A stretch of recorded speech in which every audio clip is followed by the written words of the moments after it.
I'm going to try to take you through some of the basics of EdPuzzle, and I'm not going to go through all of the many capabilities. That's kind of pointless. I'm going to try to just show you enough things that you would be confident you could kind of layer some questions and annotations and such on a video of your own choosing. So I have an account in EdPuzzle, and I'm going to go here to my content. Nothing here at this point. What I want to do is to add a layer to this particular YouTube video. I'm going to go over here and take this address, which is one of my YouTube videos. Come back here and paste the address in here,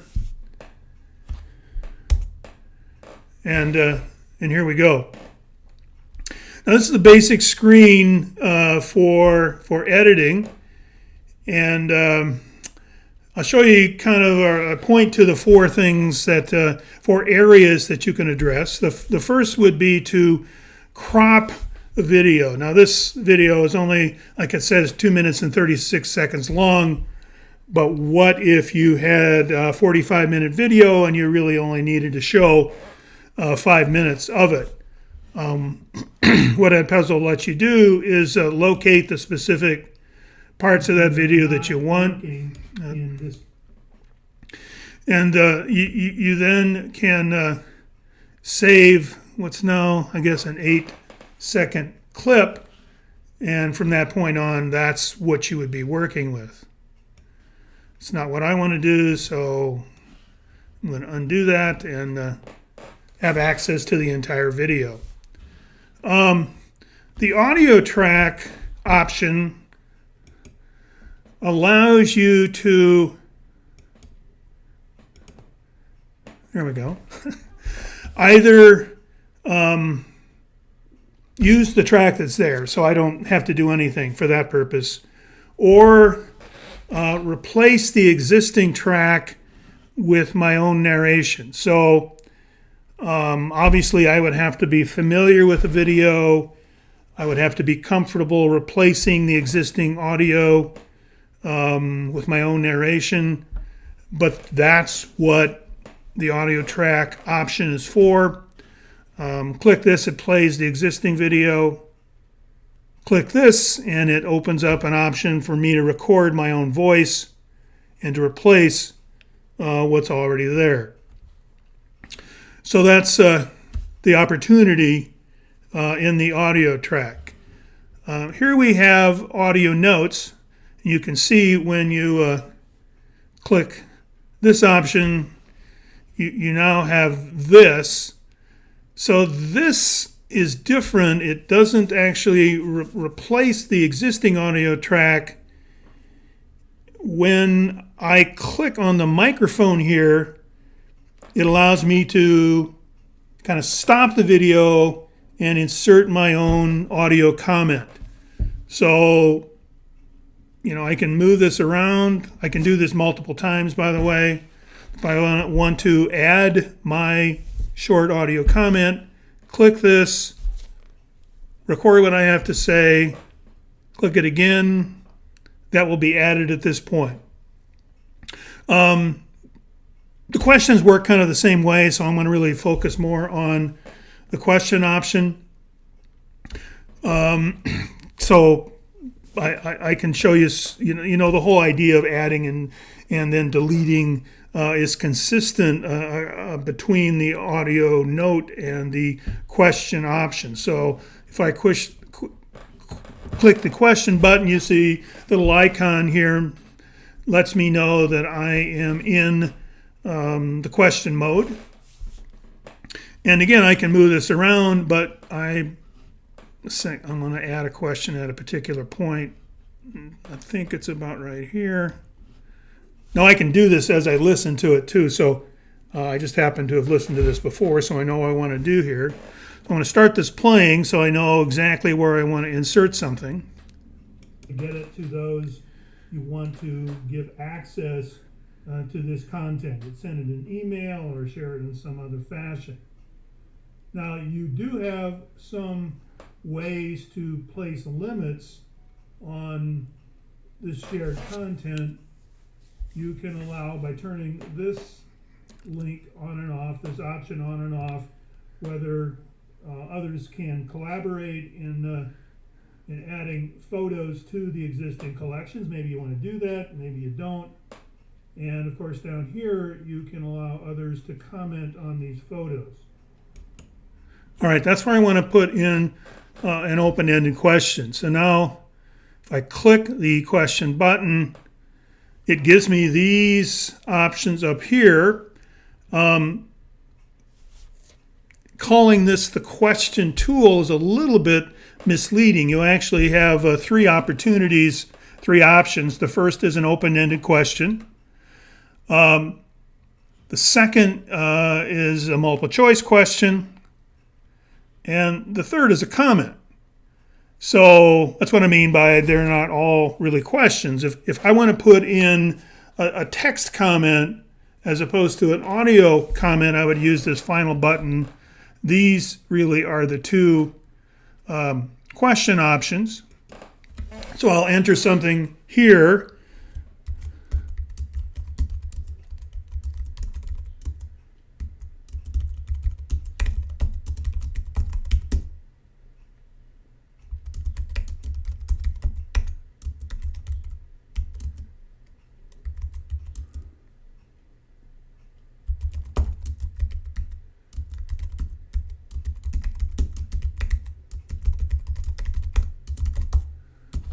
All right, so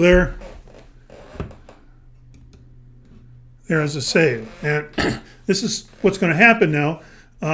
So when this is played, back this up, and so you can see how this works consistently. This icon tells me I'm in the question mode, open-ended, multiple choice, or comment. This would look different if I was in the insert audio note mode.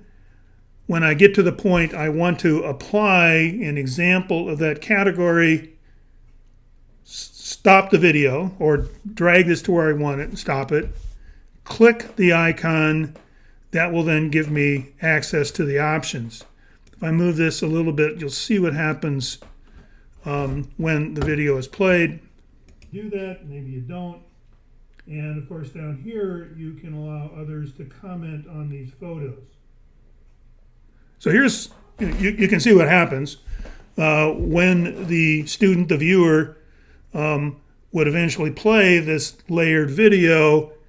It would get to a point at which something was expected to happen, an inserted audio note, a question of some type, a comment, and it would pause at that point either to provide the audio, provide the comment, or ask the question. The learner then will insert, if it's a question, will insert their response here, and when they're ready to go, there's no getting around. Click the continue button. So this link. So that really is a very quick overview. By the way, I would need to save and then finish when I had completed my work in preparing this video. That's really the overview. So once you have an EdPuzzle account, to layer a new narration track, an audio comment, questions or comments on that video, you use this window. I guess I should also add you can find and limit your work to a particular segment of the video. So you can clip the video, change the entire narration, stop the video at a given point to add an audio note, stop the video at a given point to ask a question or provide a comment. Quick overview of some of the potential, very easy to use, much more powerful really than I've had chance to explain here very quickly, for example, that you can add images and links in comments. So it's capable of doing a lot more. But this should be enough, I think, to get you started. Kind of the other area you need to develop familiarity with is kind of the management area, how to set up a class, how to add students to the class, and then I guess how to connect assignments or videos, layered videos to that class. So quickly demonstrate those skills, adding a class here. Under my classes, no class exists, so then I get this add class option. And I'm just going to create a class called IDT 510. Select here. All right, so now the class exists. It has no students, so what I'm going to do is to invite students. And what this does is to create two options. If students already have an EdPuzzle account, I can give them this code number, this code, which would allow them then to access a new class assignment. Or I can send them a link, and to do that, I use this option. I guess you can see here, it brings up a regular email. There's no code here, but this will take them specifically to this existing class. The names would go here, and I would send this, and the learners would receive that assignment.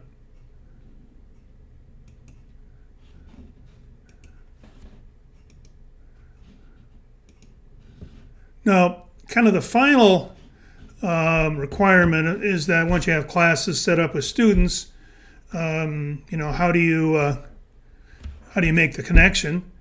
So now you'll see this is the video that I've already layered. If I select down here, it basically shows me my options. I've already got this class set up, so I would select this as it's selected. It's my only option. I would then send, and the video then gets assigned to that class. So that's a very simple overview of creating a class, two ways to add students to the class, and the way you link a layered video to that class.